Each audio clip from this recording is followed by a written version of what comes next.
Erev Tov à tous. Nous allons commencer par le Ramban Nachmanide, Rabbi Moshe ben Nachman, un des plus grands rishonim de l'époque donc du Moyen Âge, 13e siècle, 14e siècle, surtout 13e siècle. Rabbi Moshe ben Nachman, un des plus grands rishonim. Qu'est-ce que dit Rabbi Moshe ben Nachman dans la paracha de Bo, à la fin de paracha de Bo? Il nous donne une sorte de résumé.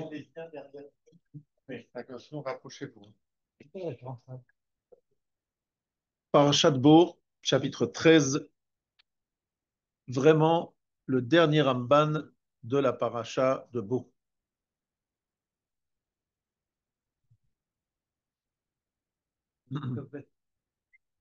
Vekavanat kol mitzvot. Je dis bien mot à mot. Vekavanat kol mitzvot. L'intention, le but de toutes les mitzvot. Shena amin belokenu. Que nous ayons la emuna, la foi dans notre Dieu. Venode elav shu beraanu. Et que nous le remercions de nous avoir créé ou nous reconnaissions qu'il nous a créés. Vei kavanat hayitzira, c'est le but même de la création. She'en lanu tam acher bayitzia rishona. Il n'y a pas d'autre raison à cette création. Ve'en la elyon batartonim chefetz. Cet être supérieur n'a aucun intérêt dans les mondes d'en bas. Milvadze, à l'exception de cela. Sheyeda ha'adam, que l'homme sache. Veyodé les locaves. Alors le mot veyodé, il peut être traduit de deux façons. Remercier ou reconnaître. Donc à son Dieu qui l'a créé. Vekavanat romemut akol batefila. Batfilot. Pourquoi est-ce que nous élevons la voix dans les tfilot? Vekavanat bateknisiot. Pourquoi avons-nous des synagogues? À quoi ça sert ces synagogues? Uzchrut filat arabim. Le mérite d'une fila faite en communauté. Zéou, c'est quoi? Chez Ileb Adam Makom, que les hommes aient un lieu, chez Itkaptsu, où ils se réunissent. Veyodu lakel sheberaam, vehim tsiam. Ils remercient et ils reconnaissent que leur Créateur les a créés. Veyefar semouze, et qu'ils fassent connaître cela, et qu'ils lui disent, nous sommes tes créatures. Alors, ici, c'est très important, chaque mot du Ramban est très important. Le Ramban, comme tous les Rishonim, est très avare de mots, il dit les mots qu'il faut, exactement les mots qu'il faut, précis, il est douillac. Et il nous dit la chose suivante, si on veut résumer toutes les mitzvot, le but de toutes les mitzvot, c'est qu'en fait, nous ayons la croyance, la foi en Dieu, que nous croyons que Hachem existe, et que nous le remercions, et que nous le reconnaissions, etc. C'est le but de toutes les mitzvot. Il n'y a pas d'autre intérêt et de but dans la création. Et pourquoi nous nous réunissons dans une synagogue et nous prions ensemble pour crier très fort, nous, c'est tu es notre Dieu, nous sommes ton peuple, nous te remercions, nous te reconnaissons. C'est, en quelques mots, c'est la raison pour laquelle nous faisons en fait la tfila. C'est pour cela que depuis plusieurs cours, je répète, et je dis qu'il y a deux endroits très importants dans la Amida Shmona Esrei. Parce qu'on a tous besoin de nous concentrer dans certains endroits, parce que c'est vrai que c'est dur de se concentrer du début jusqu'à la fin.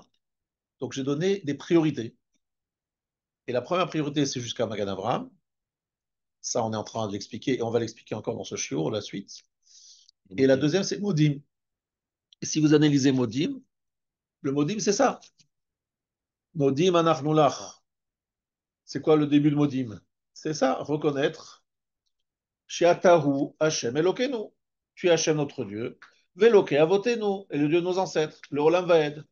Tsurenu, Tsuchainu, Magen, Ishenu Atahu, le Dovado. Ensuite, Nodelecha. Après avoir reconnu que Hachem est notre Dieu, on dit, nous te remercions, Nesaper Teilatecha, on va raconter tes bienfaits, ta louange, Al Chayenu Amesurim Biadecha. C'est-à-dire, en fait, toute la notion même de modim résume tout ce qu'un juif doit faire sur terre. Un juif est venu sur terre pour cette raison-là. Et donc, la tfila, d'une façon générale, la tfila de façon générale, s'il fallait lui donner un sens, parce qu'on a essayé de plusieurs explications, c'est ça, qu'il faut que 3 fois par jour, on dit à Kadosh Baruch Hu, tu es notre Dieu, nous croyons en toi, nous savons que tu nous as créés, nous te remercions et nous reconnaissons. Yehudi, c'est Oda, c'est remerciement, c'est aveu, etc. Ça, c'est une introduction à mon shiur, mais je voudrais juste que vous réalisiez bien de cela. Lorsque vous faites la tfila, les gens me disent, est-ce que c'est Minatora ou Midrabanan la tfila? On avait expliqué ça dans un autre shiur. Mais le sens de la tfila, le fait même de la tfila et le but de la création, c'est pour ça qu'on est venu sur Terre, quoi. C'est très simple, aussi simple que ça. Nous sommes venus sur Terre pour ça. Ah non, mais j'ai pas le temps, je suis pressé. Pressé pour quoi faire? Pour faire des choses secondaires, pour aller ramasser un peu d'argent, encore plus d'argent, encore plus d'argent. Mais ça, c'est secondaire, ça, c'est un moyen. Le but, c'est la tfila. C'est venu sur terre pour dire à Hachem, je crois en toi et je te remercie. Et lorsqu'on tu fais ce pourquoi tu es venu sur terre, tu es pressé, mais lorsqu'il s'agit de passer du temps au bureau, alors là, il n'y a pas de limite, il n'y a pas d'heure, il n'y a pas de jour, il n'y a pas de nuit, il n'y a pas de Shabbat. Ah non, c'est Shabbat, si. Il n'y a pas de Motsei Shabbat. Tout le temps, on est là-dedans. C'est une bêtise. On se gaspille notre temps sur des sujets qui sont plus que secondaires. Bon, ça c'était un petit rappel de ce que la tfila, même si c'est chez le Torah, Minar Banan, etc., tout ça, c'est des bêtises. C'est pas ça le sujet. Les Rambanan, pour lui, c'était des Rambanan pour lui. C'est les Rahamim ont instauré, ouais, Ramban en plus, ils pensent que c'est Minar Banan, mais ils l'ont instauré, c'est-à-dire l'organisation de la tfila. Ça a été mis en place par les Anshek Knesset Agdola, les hommes de la Grande Assemblée. On est d'accord, mais on a bien compris que le sujet de la tfila, ce qu'on fait dans la tfila, c'est Minatora, c'est le sens même de notre existence sur Terre. Deuxième introduction, aujourd'hui. Là, c'est Rambam, Maïmonide. On est passé de Nachmanide à Maïmonide. Rambam. En Espagne, On est toujours dans l'Espagne, ouais, bravo, Cocorico, l'Espagne, franchement. c'est que des médecins. Qu'est-ce qu'on appelle l'âge d'or d'espagnol? L'âge d'or espagnol, c'était vraiment incroyable. Il y avait là-bas énormément de Talmidei Chachamim. Mais pourquoi est-ce qu'on nous lisons la Megillah à Purim? Je vais me dire, c'est pas le Purim maintenant, on est loin de Purim. Mais quel est le sens même de fêter Purim? Est-ce que vous savez? Pourquoi fêter Purim? Pourquoi marquer cette date? Alors évidemment, il y a plein de raisons, et c'est pas le sujet aujourd'hui. Parce qu'on a accepté de nous-mêmes. Oui, il y a l'acceptation de la Torah, d'accord, c'est sûr. Que quand il y aura les problèmes de l'unité, les problèmes se seront, Machiar, toutes les seront Voilà, supprimées, etc., etc. Ouais. Ça doit- Alors, pourquoi est-ce que nous faisons la lecture de la Megillah? Pourquoi est-ce que nous rappelons tout cela? Alors évidemment, c'est pour rappeler le miracle, c'est évident.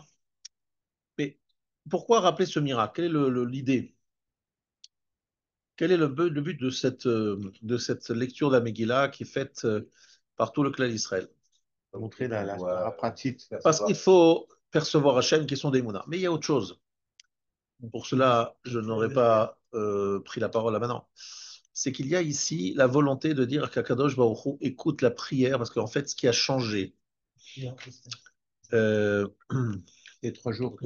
ce qui a fait changer, voilà, ce qui a fait basculer, qu'est-ce qui a basculé le destin d'un peuple juif condamné par Aman à la destruction totale, définitive, ce qui a fait basculer tout cela, c'est évidemment le jeûne associé à la prière, une prière faite par les enfants d'ailleurs beaucoup, mais pas seulement, le peuple juif tout entier qui est en prière. Ça a complètement désamorcé la menace de Haman. Existentielle, effectivement, c'est la menace existentielle de Haman. Incroyable. Ça, c'est ce qu'a fait Zépourim. Pourim, c'est rappeler que même dans l'exil, parce qu'il faut bien comprendre, nous sommes dans une période charnière de l'histoire juive, nous sommes après la destruction du premier temple. Et nous n'avons pas encore reconstruit le second temple. Et nous nous trouvons en exil. Donc les gens peuvent se dire, bon, Hachem nous a chassés du temple, il nous écoute plus, il s'est éloigné. Hachem nous a mis en exil, il nous écoute pas en exil. En exil, on n'est pas en Israël, on n'est pas proche de lui. Bien la fête de Purim et nous rappelle, Rabbi Issaï, même si on est en exil et même s'il n'y a pas le temple, si on fait une prière sincère, on peut changer le cours de l'histoire. On peut changer les choses, peu importe où on est, peu importe quelle période on est. Ça, c'est le but même de Purim. rappeler la force de la prière. Mais là, je vais trouver le texte pour vous le lire dans les mots, mais que vous sachiez que c'est ça que le Rambam nous dit, c'est que même en exil et même après la destruction du temple, nous sommes écoutés par Akadosh Baruch. Donc ça, c'était la deuxième introduction pour nous donner un peu plus de courage et de conviction que la prière, ça sert à quelque chose et ça voilà. Maintenant, nous allons reprendre le texte de l'Armida et nous allons essayer, Bezrat Hashem Yisbarach, de mieux prier Bezrat Hashem à partir de ce shiur, déjà depuis quelques shiurim, et en essayant de comprendre qu'est-ce qui se cache derrière ces termes utilisés par les Anshe Knesset Agdola, les hommes de la grande assemblée, inspirés par l'esprit prophétique. Alors, nous avons déjà répété derrière, Ravdi, la dernière fois, que nous comprendre les secrets qui se trouvent derrière, c'est quelque chose qui nous échappe. Les effets que ça a dans les mondes supérieurs, c'est quelque chose qui nous échappe. Notre devoir, c'est de croire à la puissance des mots. Les termes sont précis, ils ont un sens caché, qui nous est caché à nous-mêmes, les rabbins comme les non-rabbins. Parce que les hommes de la Grande Assemblée, c'est des gens d'un niveau très, très, très, très élevé. Pour vous donner quelques noms, pour que vous sachiez de qui on parle, Mordechai, Hanania, Michaël et Azaria, qui ont été jetés dans la fournaise ardente et qui ont été sauvés, Daniel, qui était jeté dans la fosse au lion et qui en est sorti vivant, Malachi, Ezra, Sofer.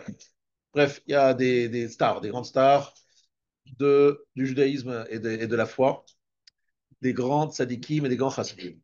Donc je veux en vous disant ça, vous dire attention, attention, il est très important de faire chaque mot précisément.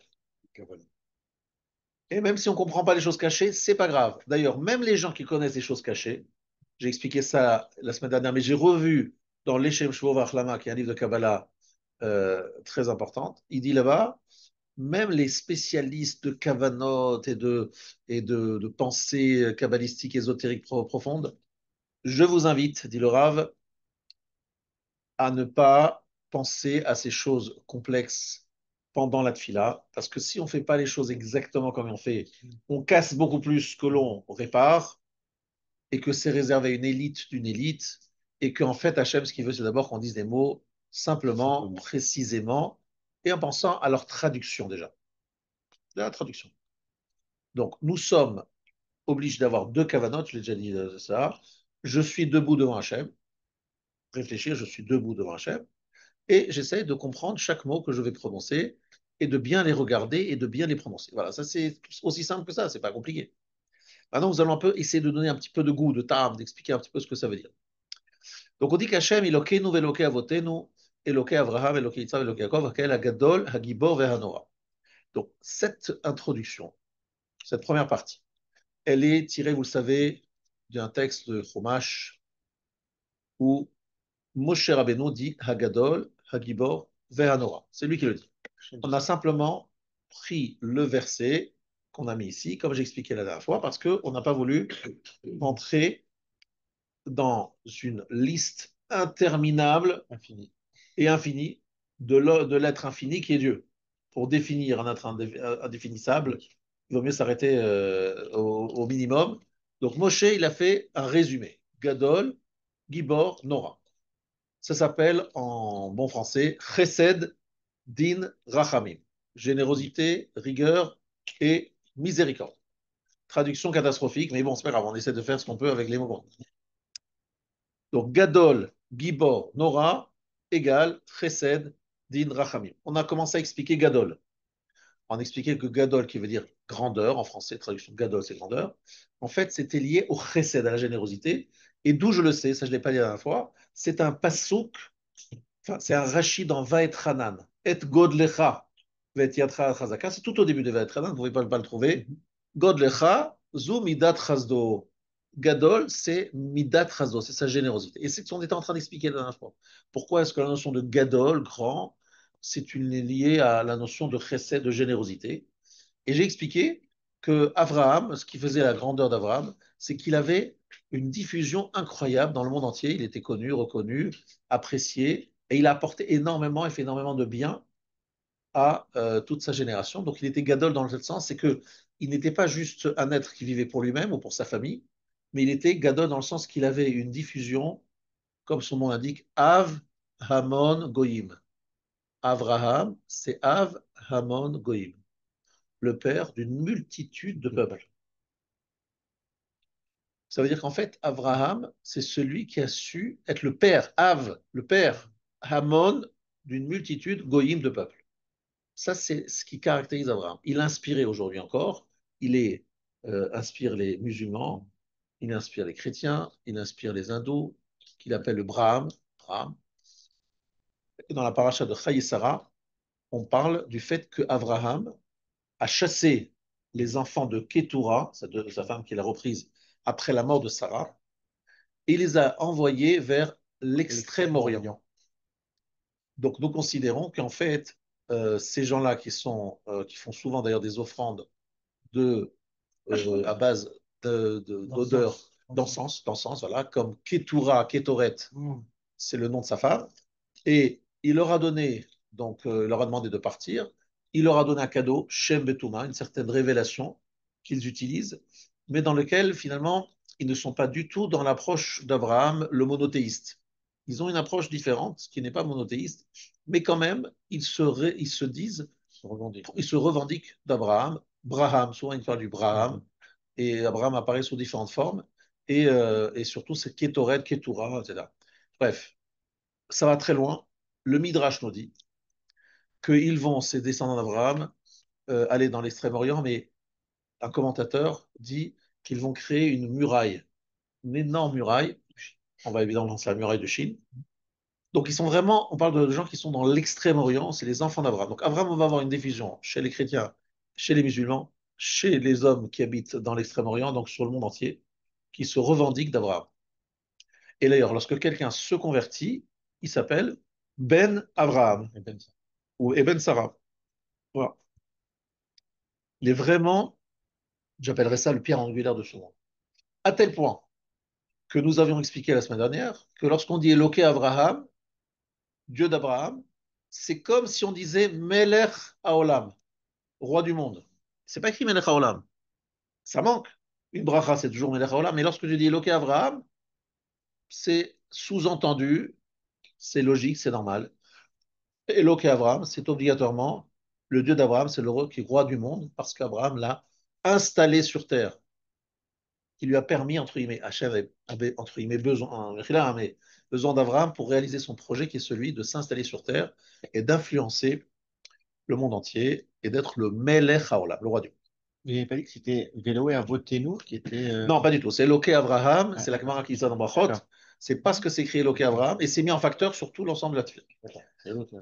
Donc Abraham, il faut retenir ça, je pense que c'est important, mais c'est aussi la Midat HaChesed, cette Midat HaChesed de générosité, elle est appelée Gadol, parce que Gadol, c'est-à-dire elle se diffuse, elle prend beaucoup d'espace, parce que son influence est incroyable, tous les peuples du monde l'ont reconnu. Nessi Elohim, parachat cette semaine, Nessi Elohim ata betochenu, tu es le prince de Dieu parmi nous. Qui parle? Les habitants de Canaan. Mais oui, il a été élu par qui? Qui a élu? C'est pas Abraham, le chef de Canaan. Ils le reconnaissent comme Nessi Elohim, le prince de Dieu. Ils ont un respect pour lui incommensurable, alors qu'ils ne le connaissent pas. On voit à quel point il est gadol, il est grand, dans le sens qu'il se répand partout, qu'il s'influence beaucoup de gens. D'ailleurs, lorsque aujourd'hui un gadol disparaît, prenons l'exemple de Rav Yosef, lorsqu'il est niftar, beaucoup de gens se sont sentis endeuillé. Mais il avait combien d'enfants? Et sa famille, d'accord, ses proches élèves. Pourquoi des gens qui habitent à l'autre bout du monde ont senti un pincement au cœur? Parce que c'est ça la grandeur d'un homme. S'il a été grand, c'est-à-dire il a su diffuser une Torah, il a su transmettre quelque chose. Il avait une grande échava qui rayonnait sur énormément de gens qui se sont sentis orphelins. Donc il était gadol dans quel point? C'est qu'il avait un petit peu de Rav Yosef dans chacun d'entre nous. C'est fort, c'est gadol. C'est Abraham Avinu qui avait cette dimension-là aussi. Maintenant, le problème d'Abraham, entre guillemets le problème, c'est que Abraham, si vous réfléchissez bien, qu'est-ce qu'il a laissé derrière lui? Il avait beaucoup de gens qui l'ont écouté, n'est-ce pas, à son époque. qui ont été influencés par lui. Très bien. Mais après, il en reste quoi de tout cela? Où ils sont passés tous les élèves d'Abraham? Où sont même les descendants d'Eliezer? Où ils sont? Cherchez-les. Ils ne sont plus là, ils n'ont disparu. Vous savez pourquoi? Parce que pour tenir un engagement une foi ardente, on ne peut le faire qu'à travers des actes et une rigueur, ce qu'on appelle Yitzhak. C'est quoi la rigueur? C'est-à-dire que lorsque, par exemple, je vous dis, mettez les tefilines, s'il vous plaît. Il dit, mais moi, je suis juif dans mon cœur, monsieur le rabbin. Très, très juif dans mon cœur. Sachez que je prie tous les jours pour Israël, pour la paix dans le monde, la paix pour Israël, et pour les Chayalim, et pour les... Je dis, c'est très beau, magnifique, c'est très bien ce que vous faites dans votre cœur. Vous avez un cœur gros comme ça. Le seul problème, c'est que si vous ne mettez pas ça en pratique, ça ne va pas se transmettre dans les générations qui vont venir. Ça va rester des paroles. Dites à votre femme, je t'aime, je t'aime, je t'aime, je t'aime, je t'aime, toute la journée. Mais dès qu'elle te demande quelque chose, dit, non, je peux pas faire ci, je peux pas faire ça. Vous lui faites pas de cadeau, les machins. Elle vous dit, des déclarations d'amour sans preuve d'amour, ça vaut zéro. Donc un jour, on nous dit, vous êtes des grands amoureux de moi, très bien, je suis heureux, mais je veux des preuves d'amour. Donc en deux mots, c'est quoi les preuves d'amour? 613 mitzvot. Exact. Ah, il y a plus tellement 613, il y en a plutôt que 270 applicables aujourd'hui. Même Donc moi. vous avez une belle réduction de peine. 270, il faut faire les choses. Oui, mais moi je fais plus ou moins, je fais à peu près, je fais une fois sur deux, une fois sur trois. Je me dis, bon, t'es gentil, mais moi, j'aime ceux qui m'aiment vraiment. Ceux qui m'aiment vraiment, c'est ceux qui sont prêts à faire toujours, tout le temps, et faire les choses Tous précisément. les temps. Et par tous les temps. Chazak. C'est vrai, c'est ça la réalité. Mais c'est tellement clair, c'est tellement évident que ça ne se transmet pas aux enfants. Si vous dites à vos enfants, j'adore Hachem, ils vous disent, c'est très bien, c'est très bien.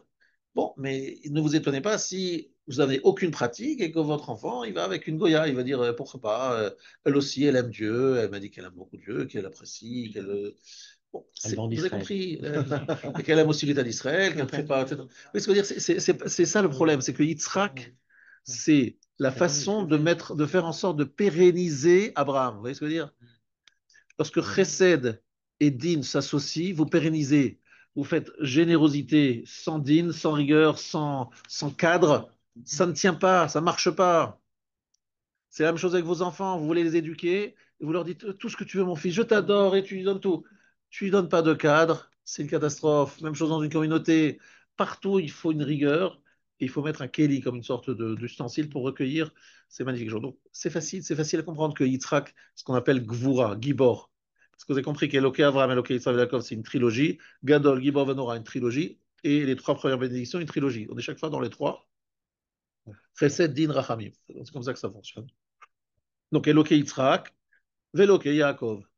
L'entourage d'Abraham, ils avaient cette rigueur canalisée. Alors, chez Abraham, le problème, c'est que à part son fils Yitzhak, il y avait juste des belles intentions. Ils étaient très impressionnés par Abraham. Ils adhéraient pas à son projet, mais une fois qu'Abraham a disparu, ils ont disparu. Parce qu'eux n'avaient pas cette rigueur que Yitzhak avait. Parce qu'ils n'avaient pas justement, eux, la capacité de transmettre, parce que tout simplement, ils s'étaient enthousiasmés. Ouais. Mais une fois que l'enthousiasme s'était retombé, parce qu'Abraham était niftar, leurs enfants, en tout cas, ont tout lâché. La preuve, il ne reste plus que les descendants de Yitzhak et de Yaakov. Yitzhak qui respectait toute la Torah avant qu'elle soit donnée, Yitzhak qui était Vidatadin, qui était... Bref, tout ça n'est passé qu'à travers les enfants d'Israël. D'ailleurs, dans la paracha de Vayera, il est écrit Ki yedativ, je l'aime, Abraham, pourquoi j'aime Abraham? Yedativ, c'est que je l'aime. Ki asha yetzave et banav et harav. Il va donner des ordres à sa maison. Il transmet à ses enfants. C'est pour ça que je l'aime, parce qu'il est capable de transmettre à ses enfants. Rabbi Issaï, c'est beau de dire la Torah, c'est bien gentil de faire des belles déclarations, mais est-ce que tu es capable de transmettre cette Torah à tes enfants déjà? Parce que c'est ça qui est important, c'est de bien les cadrer. Et, Bah, et Shem et Ever, alors, qui et Shammai était. Ever, par exemple, un exemple, Shammai Ever, ce sont des grands tzadikim, et on voit leurs enfants, ben, Abraham, ils sont très fiers de Abraham, puisque c'est un descendant de Shammai Ever, quand même, Abraham. Mais beaucoup, non, beaucoup, ça ne tient pas. Pas réussi. Mais c'est pas possible, c'est impossible. Mais voilà. Mais toutes les personnes qui veulent transmettre une Torah sans pratique religieuse, on va dire stricte, se voient très facilement, très lentement, lentement ou surtout rapidement, disparaître. C'est l'expérience tout simplement de 2000 ans d'exil qui nous le montre. C'est pas besoin, même pas dominant, parce que même les 70 ans entre le premier temple et le deuxième temple, déjà il y a une assimilation terrible. Dès qu'il y a un abandon de la pratique religieuse, c'est très, très, très difficile de se tenir. Et même lorsqu'on pratique religieusement, c'est pas facile de tenir. Donc, à plus forte raison, lorsqu'on n'en tient pas. On le sait tous, c'est l'histoire qui nous le montre. Maintenant, Eloké Yaakov, c'est le Dieu de Yaakov. Il s'agit maintenant ici de trouver l'équilibre entre Abraham et Yitzhak, qu'on appelle Tiferet, la gloire, c'est-à-dire quelque chose de une certaine, on appelle ça une harmonie. La Tiferet, c'est l'harmonie, c'est la gloire, c'est quelque chose qui est beau parce qu'il est harmonieux. Donc vous allez à Versailles, vous voyez les deux côtés du jardin. Elles sont tout à fait symétriques, n'est-ce pas? C'est joli. Ah, voilà, t'as vu à droite, à gauche, c'est exactement les mêmes plantes, les mêmes trucs, les mêmes formes. Ah, c'est beau ça. C'est-à-dire que c'est la symétrie, c'est l'équilibre.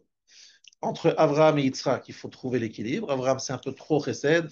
Yitzhak, c'est un peu trop din. Mais c'était nécessaire. C'est pas trop dans le sens qu'on le reproche. C'est qu'il a fallu installer le chesed. Donc, il était dans l'excès, pas dans l'excès, mais l'excès nécessaire. Puis après est venu Abraham, Yitzhak, c'est dans le sens contraire, l'excès contraire. Et on est dans un équilibre et dans ce qu'on appelle une pshara, une sorte d'association de deux dimensions qui sont opposées, mais on va trouver la solution pour les mettre ensemble, ce qu'on appelle Yoshev Ohalim. Il est installé dans les tentes au pluriel, la tente d'Abraham et la tente de Yitzhak. Il est capable de passer de l'un à l'autre selon les situations. On va traduire ça dans des mots très simples. Vraiment très très simples. Dans des mots très simples, dans la pratique de tous les jours. On est tous d'accord que nous aussi, nous devons être dans un chesed, c'est-à-dire dans une don de soi, etc. On est tous d'accord qu'il y a un moment, il faut savoir mettre des limites, parce que sinon, eh bien, notre vie n'est plus une vie, on n'est plus capable de résister. On va prendre un exemple très simple. Nous avons envie de mettre, d'étudier, bon, Hachem, c'est une bonne chose. Il faut étudier beaucoup de Torah, il faut pratiquer les mitzvot. Après, il faut trouver un juste équilibre, parce que si on en fait trop et on dédaigne la partie du corps et la partie de nos besoins, etc., on ne trouve pas l'équilibre, on risque d'avoir un retour de manivelle compliqué. Donc, c'est pour ça que nous-mêmes, en tant que rabbins, on dit aux gens, allez-y, doucement mais sûrement, lentement mais sûrement, faites les choses d'une façon, c'est-à-dire vous faites, puis après il s'agit d'une sorte de construction intelligente, avec une certaine rigueur et surtout quelque chose de très progressif. C'est structuré. Si on ne structure pas, ça ne marche pas.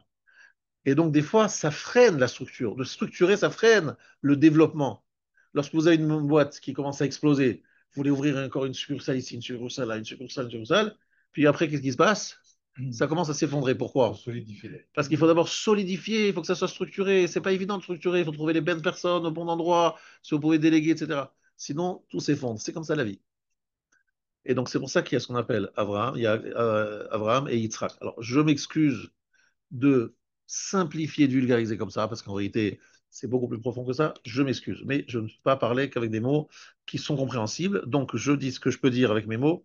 Yaakov et l'équilibre entre Abraham et Yitzhak, c'est Tiferet, c'est ce qu'on appelle Emet le Yaakov. Emet, c'est pas la vérité, comme les gens comprennent, c'est la cohérence, l'harmonie et la cohérence. Donc, voilà. Donc, en plus, vous savez tous très bien que si quelqu'un il est trop un ascète, il veut être un ascète.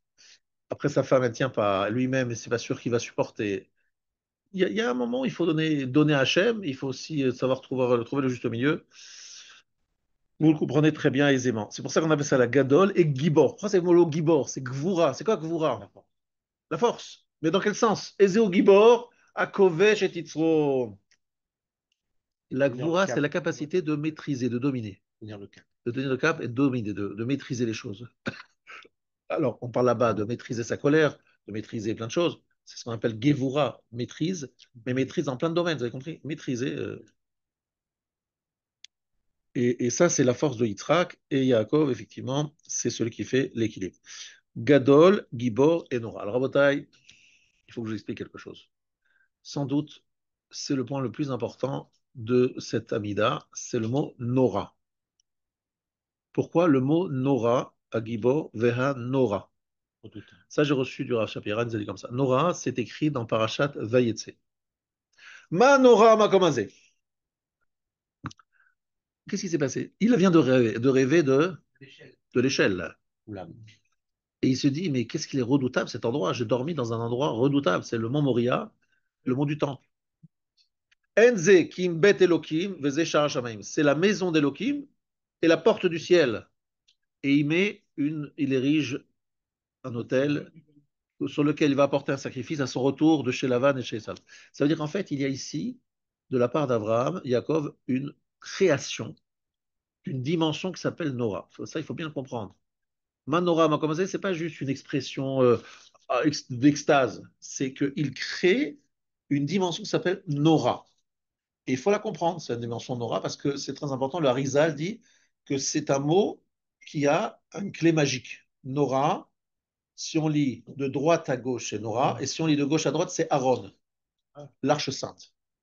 Et en fait, Nora, c'est la base du Beth Amikdash. Le Beth Amikdash a été construit par deux personnages, Avraham et Yitzhak, enfin trois. Avraham et Yitzhak, ils ont créé le Misbéach, et Yaakov a créé le Aaron. Parce que ce sont les deux pôles importants, le plus important du Beth Amikdash, plus que la Menorah tout le reste. Misbéach, Aaron HaKodesh. Pourquoi le Misbéach? C'est pas notre sujet d'aujourd'hui, même si c'est intéressant. Mais c'est intéressant que le Misbéach, c'est un endroit dans lequel Abraham a ligoté son fils. Ligoter son fils, c'est-à-dire ligoter la dimension du din. Mais en même temps, l'a respecté. Il n'a pas tué. Il n'a pas tué Yitzhak, il est en vie. Donc il y a une sorte de gestion entre Chesed et din sur lequel je ne veux pas revenir. C'est le sujet de Rosh Hashanah et Yom Kippour. Par contre, tu arrives à Nora, c'est un sujet de maintenant. C'est Yaakov qui se dit, oh là là, il est redoutable cet endroit, Manora, Makomazé. Qu'est-ce que ça veut dire? Trois choses très importantes qu'il faut retenir. Premièrement, Nora, comme je dis, c'est la notion de Aaron. Aaron, c'est un arche, une arche, dans lequel se trouvent les louchot, les tables, sur lequel la Shekhinah, la présence divine, se trouve. Et Manora Makomazé, c'est un lieu redoutable dans le sens où c'est un lieu dans lequel, nous disait toujours le Rav Shapira, c'est un lieu dans lequel on veut aller, on est attiré. On est attiré par cet endroit. Parce qu'on sent qu'il y a une force qui se dégage, il y a quelque chose de grand. Mais lorsque vous approchez de cet endroit, vous voulez reculer parce que vous dites, oulala, j'ai peur, oulala, ça brûle là, ici, c'est dangereux. Un peu comme si, l'Avdil, vous venez rencontrer un grand personnage, un très grand personnage que vous admirez beaucoup. Donc, vous voulez absolument aller le voir, et puis le jour où vous le voyez, il est devant vous, vous n'arrivez même plus à parler tellement vous êtes Une crainte bouche bée, crainte révérentielle, comme on l'a expliqué plusieurs fois. Nora, c'est installer dans le monde cette dimension de Nora, de crainte révérentielle. C'est-à-dire que, et c'est très important ce que je veux dire maintenant, parce que pour bien comprendre ce que je veux dire, il faut que je vous enseigne une Gemara que vous connaissez en plus. Je suis désolé de la répéter une énième fois, mais si l'explication que je vais donner n'est pas répétée pour la énième fois, c'est une chose que vous n'avez peut-être pas compris. Qu'est-ce qui s'est passé dans la Gemara, dans Yoma, page 69? On nous dit que Ata Yirmiyahu ve'amar, Nochri mekakrim bechalo aye norotav. Yirmiyahu, Jérémie, lorsqu'il a vu les goïms, littéralement mekarkerim, c'est-à-dire un peu fait des cabrioles, traduisons comme ça si vous voulez, en tout cas être un peu se libérer, se lâcher dans le sein des saints. Vous voyez les goïms, les Romains. Alors le Yirmiyahu, c'est pas les Romains, hein, c'est les Chaldéens, c'est Nebuchadnezzar et Nebuzradan. Bref, c'est l'époque du premier temple. Qu'est-ce qu'il dit? Aïe Nora Otav. Comment le lieu que Yaakov appelait Nora, donc redoutable, il est le lieu dans lequel des non-juifs se livrent à la débauche, qui se livrent à se lâchent complètement et pas de problème, ils arrivent, ils rentrent, ils sortent en bonne santé. Aïe Nora Otav, comment on peut dire Raquel à Gibor à Nora? Il n'y a plus Nora. Nora, c'est fini, je ne dis plus. Donc Yirmiyahu a effacé le mot Nora de sa tfila, de son sidour. C'est fini, il n'y a plus Nora. Est arrivé un autre grand personnage qui est Daniel. Amar Nochrim Mishtabdim Bebanav, les Goyim asservissent ses enfants. Ayek Vurotav, il a enlevé Gibor. Gibor, fort, puissant, mais il n'est pas puissant. Regardez, ses enfants, le peuple juif, est livré à des non-juifs. Donc, il n'est pas Gibor. Et là-dessus, la Gemara continue. Alors, c'est embêtant. Notre Sido, notre Shemona Esrei était amputé de deux termes, Gibor et Nora. Daniel qui enlève Gibor. Gibor s'est enlevé par Daniel et Yirmiyahu qui enlève Nora. Et pourquoi? Parce que Yirmiyahu, c'est celui qui a assisté à la destruction du temple. On connaît les Jérémiades, on connaît Jérémie, c'est la destruction du premier temple. Il dit, mais je ne peux plus dire Nora, il est plus redoutable, Hachem, personne ne le craint. Regardez, ils sont en train de détruire le saint des saints, ils sont dedans. Donc je comprends la question d'Anel. Il dit, je ne peux pas dire des choses qui ne sont pas, que je ne vis pas. Anshe Knesset Agdola, Hirziru Atara le Yoshna. Les hommes de la grande assemblée ont restitué la couronne où elle était. Et qu'est-ce qu'ils ont dit? Atou Inuvamru. Ils sont venus, ils ont dit, Adraba, Zeu Gvurato, Shekovesh et Kaaso. Il est fort, Akadosh Baruch Hu. Pourquoi il est fort, Akadosh Baruch Hu? Parce qu'il est Kovesh et Kaaso. Il domine sa colère. Il devrait se mettre en colère terriblement contre ces non-juifs qui rentrent dans le sein des saints. Et qu'est-ce qu'il fait? Il maintient sa colère. Il se retient. Shenoten Erech Hapaim la Reshaim. Il est longanime avec les méchants. Veluhen Norotav. Voici pourquoi il faut dire Nora. Shilmale Morao Shel Akadosh Baruch Hu. Ech Uma Achat Yechola Litkayem Ben Haomot. Comment un peuple peut-il tenir parmi tous les peuples? Depuis le 7 octobre, nous avons compris combien cette phrase est vraie. Nous ressemblons à un agneau entouré de 70 loups. Je pense qu'on a bien compris ce message. Écoute bien, il est en train de dire que s'il n'y avait pas la notion de Nora, nous serions bouffés, mangés, déchiquetés par 70 peuples qui sont des loups et nous sommes l'agneau. C'est qu'en fait, Akadosh Baruch Hu continue à infuser, à diffuser dans le monde une certaine crainte du peuple juif. Un jour, quelqu'un m'a dit, tu sais, finalement, les Arabes, ils sont bêtes. Ils discutent avec Trump, avec je ne sais qui. Ils se lèvent à quelques centaines de milliers, plusieurs millions. Ils sont très, très nombreux. Ils enlèvent toutes leurs armes, ils marchent. Ils marchent sur Tel Aviv, sur Jérusalem. Vous faites quoi, vous? Vous tuez tout le monde, vous mettez une bombe atomique, vous faites quoi? Ils marchent. Juste, ils marchent. Ni tirent des missiles, ni des... Ils marchent à des millions. Vous faites quoi? Vous êtes le président premier ministre d'Israël. Vous faites quoi? Il n'y a rien à faire. Et ils sont nombreux, ils ont le nom pour eux. Et il n'y a rien à faire. Donc pourquoi, quel est le problème ici? Qu'ils y aillent. Et vous savez pourquoi ils y vont pas? Pourquoi ils y vont pas? Parce qu'il y a Nora, il y a une crainte. Ils ont peur. Ils ont peur de quoi? Quelques millions de juifs. Ben oui, ils ont peur. Et vous croyez qu'ils ont peur parce qu'il y a de sale? Ils ont peur parce que le juif, il a la shérina parmi nous et quelque part se diffuse dans le monde une certaine crainte du peuple juif. Donc en fait, il dit la révélation de Nora dans l'exil, la raison de Nora dans l'exil, c'est quoi? C'est que Akadosh Baruch Hu protège son peuple. Et d'ailleurs, tous les grands penseurs se disent comment c'est possible qu'un peuple dispersé depuis tant d'années, parmi tellement de tortionnaires et d'ennemis, il existe toujours, mais c'est pas possible. On n'en finira jamais avec ces juifs. Ils sont partout, ils sont toujours là, ils sont toujours. Voilà. Et ça, c'est la notion de Nora. Parce qu'en fait, Akadosh Baruch Hu, ça veut dire quoi qu'il y a Nora? Nora, c'est pas un mot comme ça magique. Il met dans le monde une certaine crainte, il met dans le monde une certaine peur du peuple juif, ce qui nous protège, parce que sans cela, on ne serait plus là depuis très très très longtemps. Donc au contraire, comment un peuple va-t-il résister dans l'exil pendant tant d'années? Nora, Hachem, il a continué avant Nora. Ah, au Beth Amikdash? Pas du tout. Beth Amikdash, ils font la fête là-bas sur le mont du Temple, n'est-ce pas? Ils sont pas du tout peur là-bas. Ils font ce qu'ils veulent. Mais l'existence du peuple juif est une preuve que Hachem n'a jamais quitté cette dimension de Nora. À tout continuer. L'installation du mot Nora est une installation de ce concept et est toujours d'actualité. Celui qui veut comprendre la Hamida sans connaître cette Gemara, il passe à côté. À quoi tu penses lorsque tu dis Nora? Mais à partir de maintenant, tu dirais Nora, Hachem, il est redoutable. Eh bien, où il est redoutable, où Hachem est redoutable? Ben voilà, on est un peuple menacé par des terribles ennemis depuis tant d'années et on est toujours là. Toujours là, alors que franchement, au niveau nombre, catastrophe.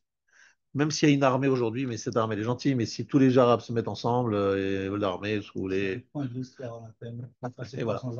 Donc dites Nora, Kadash Baruch Hu, il est Nora, c'est-à-dire qu'il a donné son nom sur notre existence à nous, et les gens ont peur des Juifs. Et d'ailleurs, des fois, très souvent, mon beau-père me rappelait toujours que Chirac lui prenait la défense souvent des Palestiniens, vous le savez, et il disait que, écoutez, monsieur, vous êtes fort, vous êtes puissant. Et il se rendait compte que pour lui, il exagérait, il sublimait la puissance d'Israël comme étant un pays invincible, etc., extrêmement fort. Et alors que si vous réfléchissez bien, en niveau du nombre, on n'a rien, on n'a rien. Mais même plus que ça, les Arabes israéliens, ils sont partout. Il suffit qu'ils se soulèvent. Mais c'est fini l'État d'Israël, c'est indéterminé. Qui se coordonnent tous ensemble et c'est terminé. C'est ce qu'il fallait faire le 7 octobre. Pour ce que je veux dire, c'est une notion de Nora incroyable. D'ailleurs, ce que vous avez vu le 7 octobre, c'est un exemple encore de Nora. C'est qu'il y a eu des calculs bêtes entre eux, des vexations, bah, Hachem, grâce à Dieu, entre eux. Pourquoi tu as fait, t'as pas dit, tu aurais dû me Fallait dire, tu aurais dû attendre, il m'attendre. fallait se coordonner. Voilà. D'accord. Pardon? Des îles comme pas mal, ils prennent le sud de Nora, comme. Et voilà. Alors, les nazis, ils ont failli y arriver. Il ne manquait pas grand-chose pour y arriver. Et qu'est-ce qu'il y a eu justement à ce moment-là? Kadosh Baruch Hu, il a remis en place la notion de Nora. Qu'est-ce qu'il a fait? Comment est-ce qu'il a essayé après à Kadosh Baruch Hu, à l'époque de Hitler et Marshmallow Zichro? C'est que normalement, aurait dû, on va dire, et beaucoup ont collaboré, hein, beaucoup ont collaboré avec lui. Des Français ont collaboré avec lui. Mais il y a eu pas mal de Français qui ont quand même caché les Juifs. Il y avait quand même des pays et des gens qui, au fond d'eux, ils avaient peur de toucher aux Juifs. Donc cette dimension de Nora, elle a existé même à cette époque, même si elle était très réduite par rapport aux Allemands. Mais dans le monde entier, il y a eu quand même une sorte de retenue par rapport à ce qui aurait pu se passer. Encore une fois, la Shoah reste quand même un moment où Akadosh Baruch Hu a laissé, entre guillemets, un certain nombre de choses se faire. Mais vous l'avez tous vu, que Hitler, il marche mauvais, il a eu une très mauvaise idée que Hachem lui a soufflé dans l'oreille. Hachem lui a dit, écoute, Hitler, il marche mauvais, il y a la bataille de Stalingrad. Et à Stalingrad, il manquait un certain nombre de renforts. Et qu'est-ce qu'il a fait? Il lui a dit, alors Eichmann, il marche mauvais aussi, il lui a dit, j'ai besoin de trains pour envoyer mes juifs à Auschwitz. Et Hitler, il a tranché, il a dit, priorité à l'envoi des juifs à Auschwitz avant l'envoi des troupes de renfort à Stalingrad. Et Bichlal, la campagne de Russie, elle était folle parce qu'il aurait pu rester avec les Russes et se faire une alliance. Et comment vous en sortez-vous? Staline et Hitler ensemble, vous faites quoi dans cette affaire? Même avec les Américains, c'est pas ça. Vous avez compris ce que je veux dire? Il y a eu une ashgacha, d'une certaine façon, qui nous a protégés, même si on a eu d'énormes pertes. Vous voyez ce que je veux dire? On aurait pu disparaître. Son père à Paro, comme Dieu avait brisé son cœur. Exactement, exactement. En fait, il a trouvé. Exactement. Mais Akadosh Baruch Hu, il dit Nora, il reste Nora, il met dans le cœur des goyim quelque part un peu de peur, heureusement. Tout ça, vous penserez lorsque vous direz Nora. Nora, ça veut dire qu'en fait, il est redouté, mais il y a aussi une autre lecture. La Kabbalah dit que c'est Emet et Tiferet auquel il faut penser. Lorsqu'on dit le mot Nora, pensez que Yaakov, il est Isha Emet, l'homme de la vérité, mais la vérité, pas dans le sens du vrai et pas et faux, c'est dans le sens de l'équilibre et de la cohérence. Et vous penserez aussi à Tiferet, la gloire, qui est aussi la notion d'équilibre et d'harmonie. Ça veut dire qu'il sait trouver le chemin médiane entre Chesed et Din. C'est ça que ça veut dire.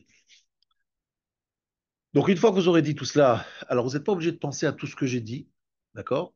Mais au moins comprendre qu'est-ce que représente Gadol, Gibor et Nora. Voilà, j'ai expliqué, je pense. Évidemment, il y a beaucoup de choses encore à dire là-dessus. Mais essayez d'y penser. Ensuite, vous allez découvrir On est bien et d'accord qu'il faut les redécouvrir. dire avant, il faut penser à ça avant de prononcer le mot. Alors, avant de prononcer le mot, c'est l'idéal. En prononçant le mot, c'est possible également. Vous dites Agadol, mais je vais penser avant, mais en le disant. Mais pensez que jusqu'à Magan, oui, je sais, jusqu'à Magan Avraham, vous prenez votre temps. Je vous ai expliqué, je n'ai pas demandé plus. Jusqu'à Magan Avraham, pour l'instant, vous prenez votre temps. Ça prendra le temps que ça prendra. Ça prendra un peu de temps pour s'habituer. Faites des exercices avant, son dit le mot d'Hachem. Mais vous savez une chose, je vous donne un grand joker. Dans ce shiur, quelqu'un qui aurait oublié, qui rêvait, voilà, il rêvait, il arrive, Melech, Ozer, Umoshia, Maged, il dit Baruch Ata. Ah, oh là là, j'ai pas pensé, j'étais pas là, j'étais. Il n'a pas dit il a pas dit Hachem, hein. Il dit Baruch Ata. Oh là là, j'étais complètement out. Il recommence. Eux commencent, Akel, Agadol, Agibor, Vanora. Il commence pas au début, mais il commence à Akel, Agadol, Agibor, Vanora. Je vous donne un truc de folie. Si vous avez et pas raté votre kavana. Deuxième chose que je voulais vous dire sur ce cours, que j'aurais peut-être dû commencer par ça, mais c'est pas trop tard. Il y a deux éléments qui nous embêtent dans notre concentration. C'est la gava et la hatzlut. Je m'explique. Beaucoup de fois, on ne se concentre pas par paresse. vous rendez pas compte à quel point la paresse intellectuelle est encore plus grave que la paresse physique. Je suis fatigué, j'ai pas les nerfs, aucun effort, je ne veux pas faire d'effort, je laisse aller. C'est de la paresse pure et simple parce qu'en fait, entre guillemets, jusqu'à Magan Avraham, c'est à la portée de tout le monde. Si les sages avaient demandé plus, j'aurais dit bon, d'accord, c'est difficile, mais là, je vous dis, c'est à la portée de tout le monde, c'est un effort, c'est vrai, un effort. Et comme on est paresseux, on ne veut pas faire d'effort. La deuxième chose, c'est qu'on n'a pas, on est balgave, on est assez orgueilleux, on se dit, bon, mais moi, je me débrouille, moi, je sais, moi, je débrouillerai. Quelque part, on se dit qu'on n'a pas tellement besoin d'Hachem. Quelqu'un qui a vraiment besoin de quelqu'un, il n'est pas en train de rêver. Il lui demande avec des larmes et des supplications. C'est que quelque part, on a l'impression qu'on se débrouillera tout seul et qu'on demande ça en plus, quoi. Voilà, si tu t'en Hachem, on va ça. Non, non, si tu dois ressentir que c'est vital et que là, Hachem, t'attend, là, t'as pas le choix, il faut être là, hein, il faut. Donc, c'est un moment C'est comme si vous aviez, je vais vous prendre un exemple pour que vous compreniez bien. Vous avez un rendez-vous avec une personnalité, vous essayez de l'atteindre et de lui demander un service qui va vous rendre riche. Je me rappelle une fois, mon beau-père il est allé voir un ministre de la Santé pour faire reconnaître un médicament pour Monsieur Harari, un médicament qui soit, comment il s'appelle, reconnu par la Sécurité sociale, qui soit remboursé. Vous savez ce que ça veut dire qu'en millions, ça? Vous avez un médicament qui est remboursé par la Sécurité sociale, vous le vendez, vous l'avez pas, il n'est pas reconnu par la Sécurité sociale, vous le vendez pas, d'accord? On est bien d'accord. C'est combien de millions? Donc, c'est des moments, entre guillemets, c'est un rendez-vous et vous êtes là, quoi. Vous êtes là, vous vous concentrez parce qu'il y a des millions derrière. Vous aussi, vous avez un rendez-vous d'affaires, c'est des fois des millions derrière. Donc, vous êtes très concentré, vous n'êtes pas en train de dire, ouais, non, vous êtes là. Mais lorsque vous êtes dans la fila, je voyage, je rêve, je machin, mais c'est un rendez-vous. Il y a quand même pas une différence. Le cas, c'est Ah, le même. En fait, voilà. dans les rendez-vous d'affaires, jamais le même contexte précisément, c'est pas les mêmes mots que vous utilisez, jamais rien. Là, il y a une certaine mission qui va s'installer. Il peut être en fait, des mots pour en fait, en fait, Merci de m'avoir tendu la perche, c'est toujours le même mot, mais ce qui change, c'est pas le mot qui compte. Pas les mots qui comptent. Vous savez ce qui compte aujourd'hui? Il faut savoir que la tefila, c'est le cœur, avodat alev. Les mots, c'est important, mais beaucoup plus important que les mots, c'est la kavana, la pensée. Les pensées que tu as aujourd'hui, demain, ne sont pas les mêmes, matin, midi, soir, c'est pas les mêmes. Donc les mots seront les mêmes, mais là, ce qui va booster le truc, c'est ta ferveur, ton authenticité, ta maîtrise de tes pensées. Donc on aura les mêmes mots, mais pas les mêmes personnes. Toi-même, t'es différent, matin, midi, soir. T'es différent en hiver, en été. Toi-même, tu es différent à tel âge ou à tel âge. Oui, quand on dit le mot et après on y repense pour Edmund Favel, voilà. on peut presque c'est Bédiavad, mais c'est quasiment commettant. Est-ce que c'est quelque chose qu'il faut Alors, c'est vrai que inverser? c'est une bonne question. Si vous avez la kavana après avoir dit le mot, vous avez dit Agadol, Je pense ou non? et vous pensez au mot, moi je répète. Je le répète. Lorsque ça m'arrive, je reprends Agadol. Tu vois. Ah non, là, là, j'étais pas. Alors, je dis, attention, alors on reprend Agadol. D'accord. C'est pas grave, vous avez le droit de répéter. J'ai sauté volontairement un mot, Hakel. J'ai commenté Gadol, Gibor Nora, mais j'ai pas dit commenter Hakel. Ha, He, Aleph, Lamed. Et je remarque qu'il y en a deux, Kel et Lyon. Deux fois le mot Kel. Hakel Agadol et Kel et Lyon. Aleph, Lamed. Pourquoi deux? À quoi ça correspond? Et c'est quoi Kel? C'est le nom d'Hachem. Mais parmi les noms d'Hachem, ça représente quoi? C'est non. C'est la générosité, exact. Bizarrement, Elohim, qui est pratiquement le même mot. Elohim, c'est din, rigueur. Quel c'est chesed, générosité. Mais pourquoi il y a deux fois? On se répète. Le premier quel, c'est par rapport à ce qu'on appelle un Agatha Mishpat. Le deuxième, c'est un Agatha Yichud. Je m'explique. Akadosh Baruch Hu, dans ce monde, il a voulu que les règles soient respectées et que la loi soit respectée, qu'il y ait un mishpat, qu'il y ait une rigueur, qu'il y ait des engagements, etc. Il a voulu les choses d'une certaine façon. Ça, c'est Akel, Agadol. Il est généreux, mais Gibor, il est aussi Gvura, Gvura, il est aussi Nora. Quel est Lyon? C'est qu'Akadosh Baruch Hu, il a aussi nous promis que le monde doit arriver, absolument, quoi qu'il arrive, à happy end. Il faut que ça finisse bien. Il faut que ça se finisse très bien. Ça ne peut pas se faire autrement. Il faut que ça se finisse très bien. Et aujourd'hui, en scoop absolu, vous avez droit, en exclusivité, à Sharatioun. Sharatioun, c'est le commentaire du Chafetz Chaim. Mishnah Berurah, il y a plusieurs parties. Il y a Mishnah Berurah, comme tout le monde connaît, il y a Biur Halacha et il y a Sha'ar HaTziyut. C'est qui l'auteur? Le Chafetz Chaim. Adam Choshev Kama Pamim Lo Yesh Et Atzmo. L'homme pense plusieurs fois au désespoir. She'en Yachol Letaken B'Shum Ofen. Il voit qu'il n'arrive pas à réparer quoi que ce soit. Il arrive.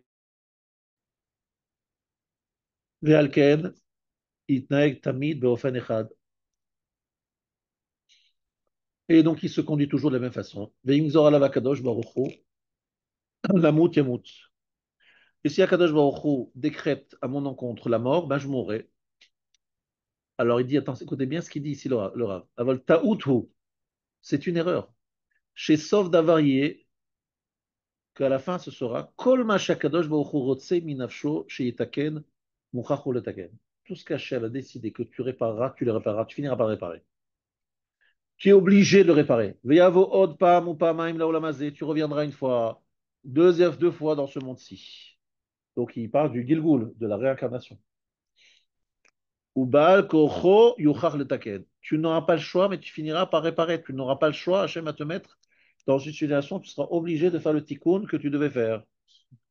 Pimken lama lo kol heama, lamut, velisbol, chibut akever. Pourquoi tout cet effort, de mourir, de vivre dans les souffrances de la tombe, ou chez Sarot et d'autres souffrances. Velarzor pas, mais revenez encore une fois. Franchement, revenez encore une fois dans ce monde. Bémet, tellement intéressant de revenir. Il vaut mieux rester là-haut, on est bien. Uré Yona, regarde Yona. Shakadosh Baruch Hu Ratsa Meito chez Lervinabe. Hachem lui a dit Yona, va prophétiser sur Ninive. Mossoul aujourd'hui, ça s'appelle Mossoul aujourd'hui, c'est Ninive. Veumen Beze, il a refusé. Nas Layam, il s'est enfui dans la mer. Makom Shelo Israël Avod Ashrina, le Navod Kayedoua. Il savait que cet endroit-là, la Shekhinah n'allait pas l'imposer, il n'allait pas avoir de prophétie. Il s'est dit je vais m'enfuir. Et qu'est-ce qui s'est passé? Raïnou Shinit Vabayam, il a été donc s'est noyé, Veniv Labedag, et il a été récupéré par un poisson. Vayasham Beme'av, Kamayamim. Il était là-bas plusieurs jours. ולפי הנראה בוודאי לא יוכל להתקיים דברי השם יתברך, מכל מקום ראינו שסוף דבר היה שרצון השם יתברך נתקיים ואליו ינבא. Finalement, Yona, il n'a pas eu le choix. Il a essayé de fuir Hachem, de fuir la parole divine, et il s'est retrouvé dans le poisson, et finalement, il est obligé de revenir et de faire ce qu'il avait à faire. Hachem a dit, je veux, Yona, que tu ailles prophétiser. Yona s'est enfui. Finalement, il n'a pas le choix, il se retrouve devant. Eh bien, chaque homme, c'est un Yona. Les gens se disent, on est prend ce qu'on raconte l'histoire de Yona. Pour beaucoup de raisons. Une des raisons, c'est parce que l'homme pense fuir ce qu'il a été métaken. Hachem a dit, je t'ai mis sur terre pour faire du tikkun, réparer certaines choses. Et tu dis, oh, j'y arriverai pas, c'est pas la peine, bon, c'est trop dur pour moi, je ferai pas. Hachem dit, c'est pas comme ça, tu le finiras par le faire, de plein gré ou pas de plein gré, tu seras obligé de le faire. Regarde Yona, il a voulu fuir ma parole, il a fini par le faire. Toi, tu veux pas, bah, tu reviendras sur terre et tu seras obligé de le faire. Donc autant le faire vite, tout de suite, plutôt que d'attendre et de faire, etc. C'est ce que vous dites à vos enfants. Vous dites à vos enfants, mon chéri, je t'apprends une chose dans la vie. J'ai été comme toi à ton âge. Je me suis dit, je vais aller à droite, je vais aller à gauche, je vais faire ceci, je vais pas faire cela. Finalement, malgré tous mes projets, j'ai fini par rentrer dans le rang et il n'y avait pas le choix et c'est comme ça. Eh bien, mon fils, s'il te plaît, évite tous ces détours et ce temps perdu. Je t'explique qu'est-ce qu'il faut faire. Moi aussi, j'étais comme toi. Profite de mon expérience. Et le fils, qu'est-ce qu'il fait? Il fait ce qu'il veut. Et voilà. Parce qu'en fait, qu'est-ce qui se passe? Voilà. Qu'est-ce qui se passe? Lorsqu'on est jeune, on a l'énergie, on a la force, mais on n'a pas la sagesse. Lorsqu'on est plus âgé, on a la sagesse, mais on n'a plus la force. Et c'est toujours le même problème. Mais le Chavetz Chaim nous dit, attention à Voïsaï, vous voulez fuir la parole d'Hachem, vous voulez fuir son projet pour vous, vous finirez par le faire exactement ce qu'il a prédécidé, bon gré, mal gré, dans cette vie ou dans la vie prochaine. Autant la faire vite. Alors, évidemment, Esav, a complètement passé à autre, il a complètement perdu, mais Esav n'est pas récupérable, ça, il faut savoir. Esav s'est rendu complètement out. Ah, bonsoir. Juste pourquoi l'avoir mis ici à El Elyon, causalité de tout, à l'origine de tout, à ce Parce moment-là, qu'en fait, dans cette Akadosh Baruch caravane-là? Hu nous dit, j'ai décidé une chose. Il faut qu'à la fin des temps, je sois reconnu par tout le monde. Donc je suis quel Elion, le Dieu supérieur. Supérieur par rapport à quoi? C'est quoi supérieur? Grand, plus haut, machin, c'est quoi Suprême. supérieur par quoi? Je vais au-delà du Anagat Mishpat. J'ai un projet qui doit aller au-delà de ce que je me suis imposé au niveau des règles. Tu as fait une mitzvah, tu reçois un salaire. Tu as fait un avera, tu reçois une sanction. Toutes ces règles-là que je me suis imposées, c'est vrai, je les tiens. Mais au-delà de ça, j'ai un projet. Il faut que le monde amène, et le Mashiach vienne. Il faut qu'il y ait la fin des temps. Il faut qu'on retourne à Eretz Israël. Et là, il est en train de réaliser ce truc-là. Et je vais reconstruire le Beth Amikdash. Et on va tous faire Tchouva. Ça va se faire. Quel Elion? J'ai une force supérieure. Je vais imposer ce projet, quoi qu'il arrive. Comment il va s'y prendre pour nous faire en sorte que ce projet se réalise alors que les gens, bref, il a ses moyens, il a ses façons de faire. Voilà, il sait faire. Comment, je ne sais pas. Ça, c'est quel Elion supérieur. Il a des pensées, il va jusqu'à le bout du monde, jusqu'à la fin de l'histoire, il voit très loin.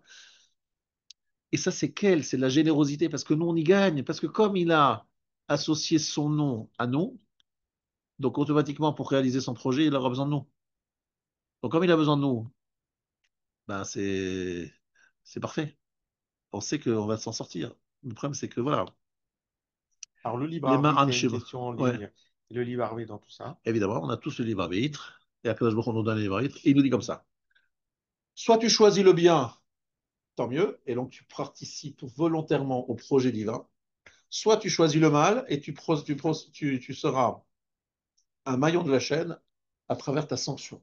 C'est-à-dire que tu vas rater un peu des choses et les gens vont apprendre de ton ratage ou toi-même tu vas comprendre à partir de ton ratage ce qu'était la vérité. La vérité, soit tu la découvres d'une façon directe, simple et facile, soit tu l'apprends à ton dépens. Soit Hachem fera avec toi, soit il fera malgré toi, ou à travers toi, mais d'une façon négative. C'est ce que dirait M. Chaperon dans Voilà, Raïmona. exact, dans Raïmouna, exactement. Quoi qu'il arrive, on s'en sort. Quoi qu'il arrive, on est On bon. ne peut pas empêcher le sport Voilà, de jouer. c'est impossible. C'est Donc, soit tu le fais gentiment, soit on te le fait pas gentiment, mais on va finir par Ça va aboutir. ça va aboutir d'une façon ou d'une autre. Des grands exemples quand même. Il y a plein de directions du Mourim qui ont pas payé tout le temps en fait. Ben, prenons l'exemple exactement contraire, exactement. Prenons l'exemple d'Esav. Je parlais parler d'Esav. Esav, il a refusé ce chemin dont nous parlons. Il a fait les mauvais choix. Hachem, il a choisi ça pour se prendre dans la tête toutes sortes d'échecs. Et ces échecs-là sont source d'enseignement pour nous.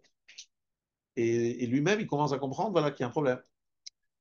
C'est-à-dire, en fait, soit c'est à travers nous, soit c'est avec nous, soit c'est malgré nous ou contre nous. Voilà, bataille, comment il faut comprendre tout cela. Maintenant, je voudrais que vous compreniez une autre phrase, un autre mot de la Mida.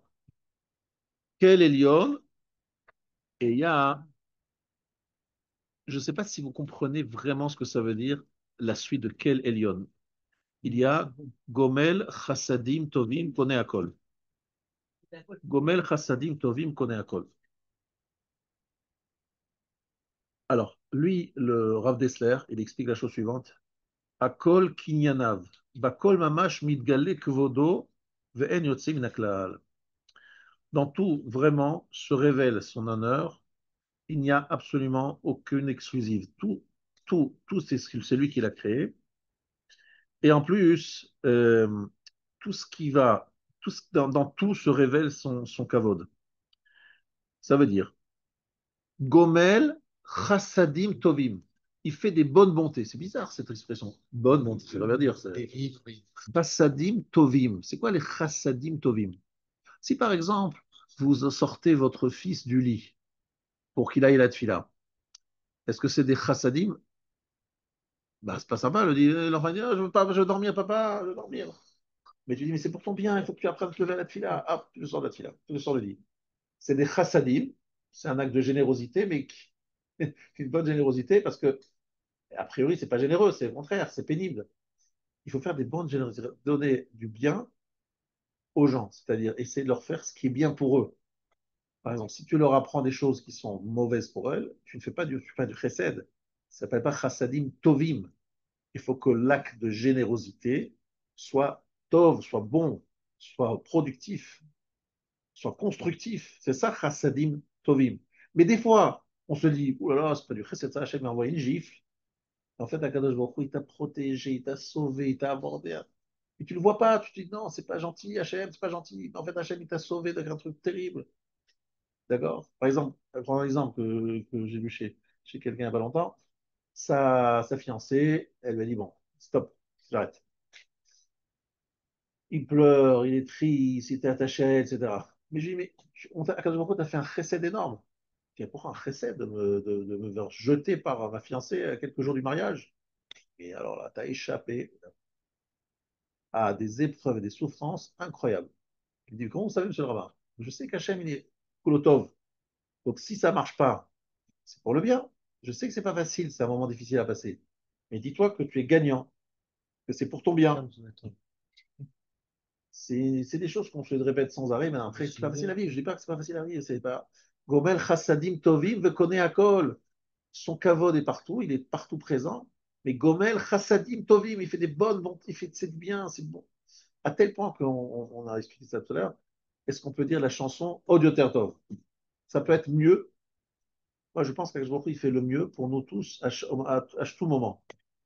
Lorsqu'on dit Odioter Tov, mais Odioter Tov de quoi? Ça va être mieux quoi? Hachem, il fera mieux, alors que maintenant, il fait pas bien. C'est un peu ambigu. Ouais. Alors on va expliquer non. Odioter Tov, c'est que moi, je vais me trouver dans une situation où Hachem pourra me donner plus de Tov.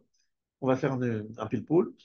Mais ça pour vous expliquer qu'a priori, le juif, il croit, il est censé croire que tout ce qu'Hachem lui fait maintenant, à chaque instant, c'est le meilleur pour lui. Attention, à l'exception. Par exemple, dit l'Agmara dans Ktubot, si quelqu'un il sort en plein hiver mal habillé et il attrape le rhume, il va dire merci Hachem pour le rhume. Hachem dit non, c'est pas moi qui t'ai envoyé le rhume. C'est toi. Tu t'es mis dans une situation, tu as attrapé la grippe, tu as attrapé la rhume. Pour moi, c'est un de terre.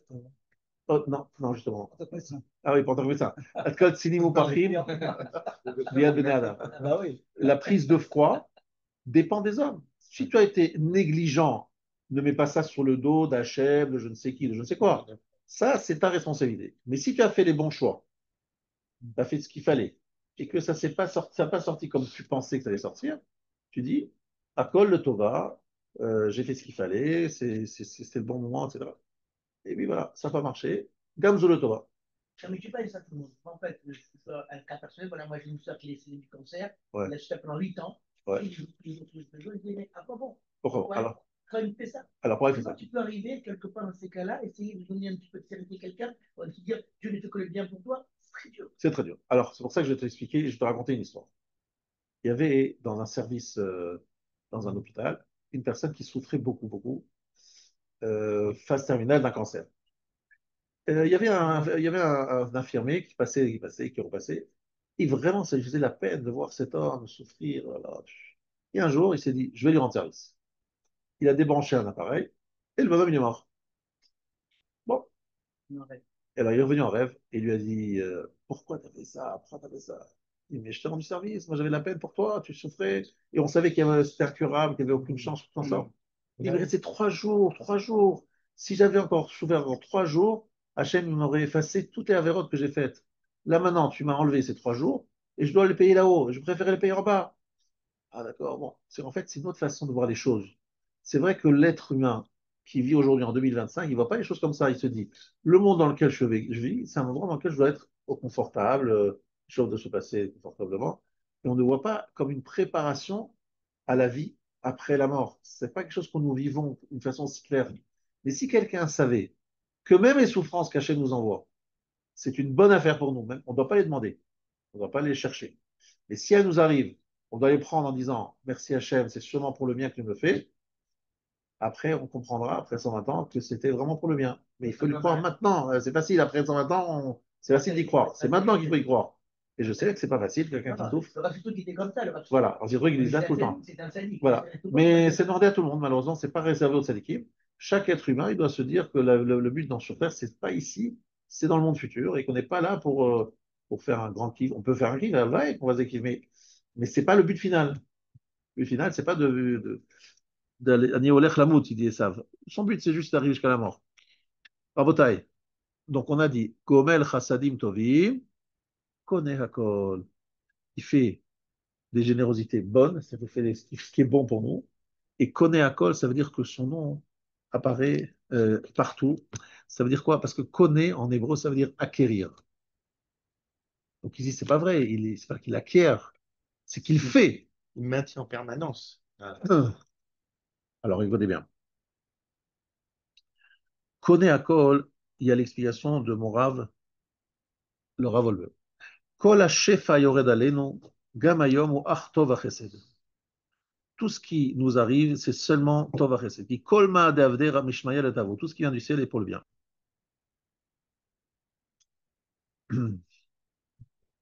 Kol ma shakadosh baruch hu mashpia al bnei adam, choser elav yitbarach. Ki sof sof kulam makirim oto yitbarach, vegam ka'amor kol ha-shefa mevi basof, le gilou yichudo yitbarach. Tout ce qui vient du ciel a pour but de nous amener au dévoilement de l'unicité d'Hachem. כי כל שם, כל מעשה האדם יהיו מלך המשיח כותבים והקדוש ברוך הוא חותם. כי אין לך מעשה, tu n'as pas d'action, d'acte, שאינו מצטרף בסוף, qui ne va pas s'associer à la fin, להבאת המשיח ולגילוי ייחודו. À la venue du Mashiach, au dévoilement de son unicité. זהו המעגל הפרטי. Il appelle ça le מעגל הפרטי, c'est-à-dire le cycle individuel. Chacun d'entre nous doit croire, c'est un travail, je ne dis pas que c'est facile, il doit croire que tout ce qu'il fait de bien, évidemment, va amener finalement la venue du Mashiach.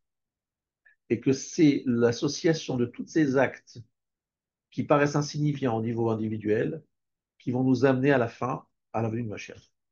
Et ça nous paraît dingue. Mais comment moi je vais amener Mashiach? Qu'est-ce que ça se passe? Quel rapport? Quel poids ça a? Je fais ça, non. Je suis anonyme, personne ne me voit, personne ne me connaît. Alors, première chose, sachez que beaucoup de gens qui sont anonymes aujourd'hui, parce qu'ils seront dans le même Mahomet, seront au premier rang. C'est pas aujourd'hui, on va dire, génération des réseaux sociaux et des grandes publicités, des médias, etc. Ce n'est pas ceux qui sont dans les médias toujours qui seront les premiers là-haut. Ce seront souvent des anonymes inconnus, mais qui ont servi Hachem de tout leur cœur, de toute leur âme. Ça, il faut en être conscient de ça. Donc, chaque acte que je fais peut hâter la venue de ma chair. Ça, non, mais il doit être conscient de ça. Donc, c'est ça qu'on est à Kol. Gomel Chassadim Tovim, connaît à Kol, Akadosh Baruch Hu, c'est veut absolument arriver au fait que son kavod, son honneur, soit reconnu par tout le monde. Connaît à Kol. Il faut qu'il soit partout. Et comment il est connu, entre guillemets, à Kol? Parce qu'il est Gomel Chassadim Tovim, mais surtout Zocher Chasdei Avot. Ça se rappelle de tous les actes qui sont faits, non par des Avot, parce qu'on ne va pas parler de nos actes, mais tout ce qu'on fait, tout le peuple juif a fait, eh bien, il les consigne et il amène le Mashiach grâce à ça. Je comprends que ce n'est pas facile de le concevoir, mais c'est notre devoir. Et en plus, pourquoi j'insiste sur les kavanot dans la tfila? Parce que je considère que c'est un élément qui ne se voit pas à l'extérieur. Donc on peut faire plus l'ishma, parce que qui va savoir si je rêvais ou pas pendant ma tfila? C'est pas possible de le savoir. Donc ça sera quelque chose de discret entre Hachem et moi. Plus la chose est discrète, plus elle a de la valeur. Pourquoi? Parce qu'elle est le man shemo, pour son honneur à Kadosh Baruch. Donc là, j'ai commencé à lancer une réflexion que je vais développer la prochaine fois sur ces quelques mots. J'ai juste abordé de façon très superficielle, mais je reviendrai sur quel est Lyon, Gomel Chassanim Tovim Konakol, Bezocher Chaziavot, Bezrat Hashem, la prochaine fois. Je vous remercie de votre attention. Et rêve tov à tous.